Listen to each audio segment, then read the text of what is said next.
Miller's theorem is widely used for if any element is common for both port 1 and port 2. With the help of this theorem, you can segregate it as two parts. For example, this we have impedance, that is Z, is the combination of both ports. One is input port and another one is output port. This is a port 1 and port 2, V1 and V2 value. So then that is connected to ground. This is actual input node. This one is output node. Okay. So look like as here, this is actual port 1. This is actual port 2. Here the element is common for both port 1 and port 2. Okay. With the help of Miller's theorem, you can segregate it as two parts. How can you design this? This is actual figure 1.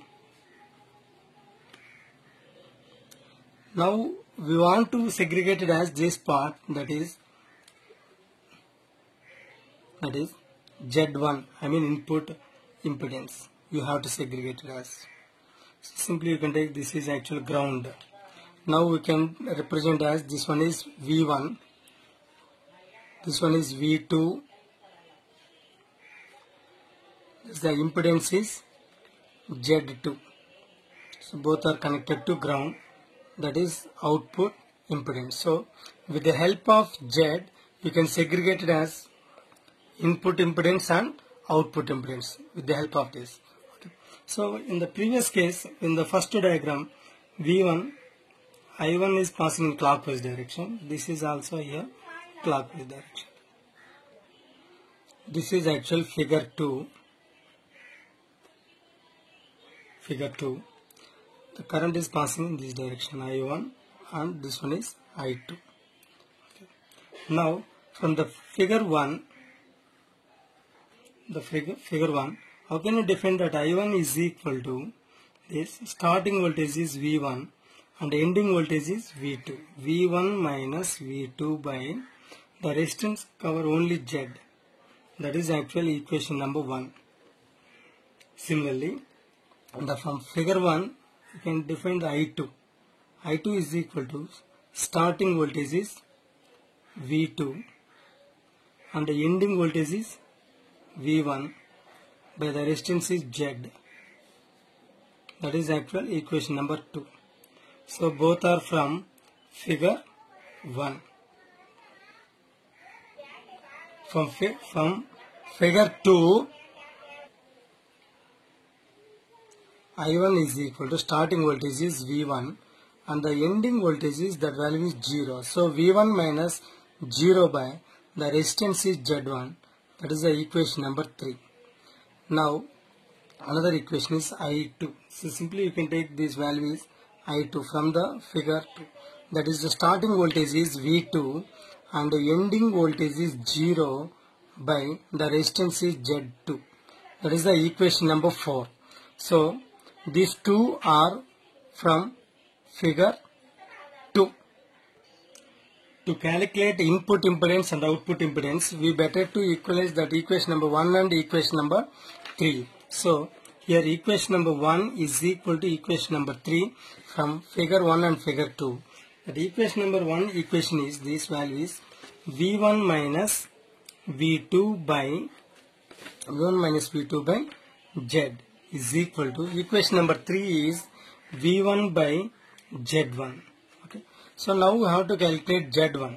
Okay. The formula for Z1 is equal to the Z1 is equal to, that is Z into V1 by V1 minus V2. Then V1 is common, then the value is Z by 1 minus V2 by V1. So here V1 cancel. The final formula is Z1 is equal to, that is Z by 1 minus AV, where that value is V2 by V1 is voltage gain. Okay. This is the formula for to segregate the new impedance based on old impedance. That is the actual formula. Now if you take that Z is equal to the resistance value is R, then Z1 is equal to R1.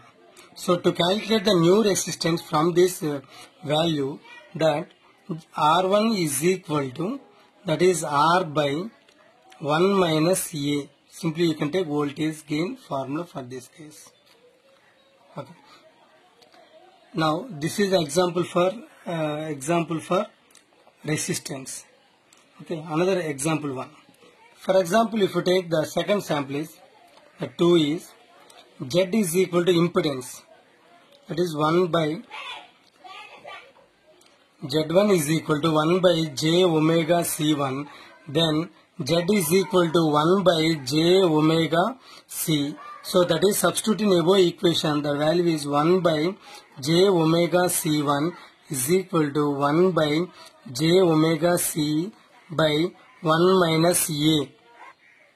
That is 1 by j omega C1 is equal to 1 by j omega C into 1 minus A. So here j omega cancels. So finally the formula is C1 is equal to C into 1 minus A. So what is the meaning of this? Similarly, equation number 2 is equal to equation number 4. You know, equation number 2 is equal to, the formula is this, V2 minus V1 by Z, and the equation number 4, V2 by Z2. Then the formula for this, Z2 is equal to, that is Z into V2 by V2 minus V1. Now where V2 is common, that is Z by, that is V2 minus V1. Here V2 is common, the formula is V2 is common. Simply you can take minus by V2 value. So V2 cancel. The final formula is Z2 is equal to Z by 1 minus 1 by A, where A is equal to V2 by V1 value. So this value is V1 by V2 value, simply you can represent as like this. So the final formula is, that is Z2 is equal to, that is Z into, so simply here Z into A by A minus 1.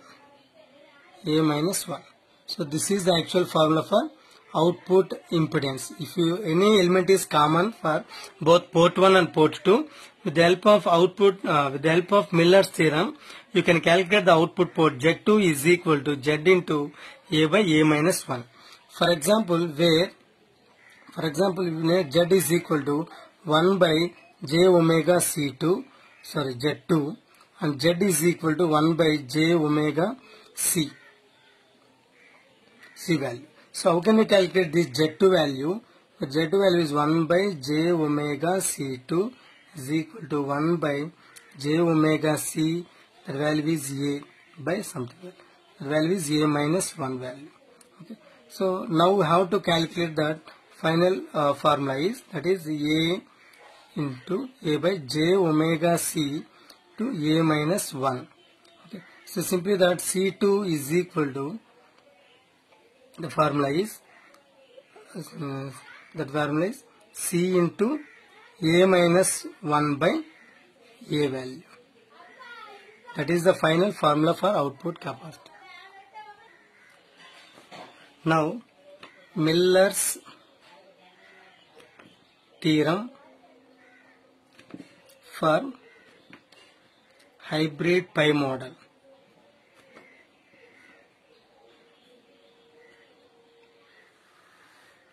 In hybrid pi model, these two elements are common for this input port and output port, that is CC and RB'. Now the Miller's theorem for hybrid pi model, we know hybrid pi model formula is like this. So this value is B. We have a resistor, that is R B dash B and the N value is B dash. Okay. We have common input resistance is R B dash E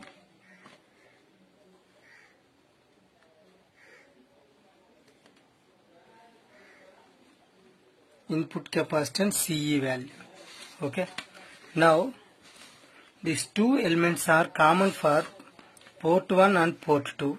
So with the help of Miller's theorem, that this one is capacitor. Capacitor can be segregated as input port with the help of previous concept, that is input capacitance values.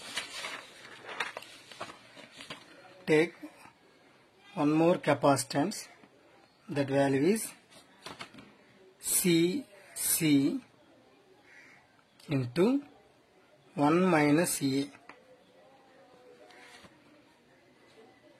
That is the feedback capacitance at input port. Okay. Now this resistance can be converted into input port. That input resistance value is this. This is the actual formula. That is resistance is R B dash C by 1 minus A. Then you can define the function of this. Okay. Next, output value is voltage control current source, that is GM into VB dash E. Next, that value is output resistance is RCE, that is as it is substitute at output port value is RCE. Now the previous condition, these two elements are common for input and output. Output impedance can be represented as this value is C2. C2 is equal to C into A minus 1 by value. So at output port, that capacitance C into A minus 1 by A. That is the actual capacitance. And output resistance. Output resistance is Z2 value, simply you can take RC value. So simply that output resistance is R B dash C A by A minus 1. That is the final value VCE, output voltage. So with the help of Miller's theorem, these two elements are in previous condition, both are common for input and output. With the help of this, you can segregate as input, and these two are segregated as output port. Okay. That is the meaning of Miller's theorem for hybrid pi model.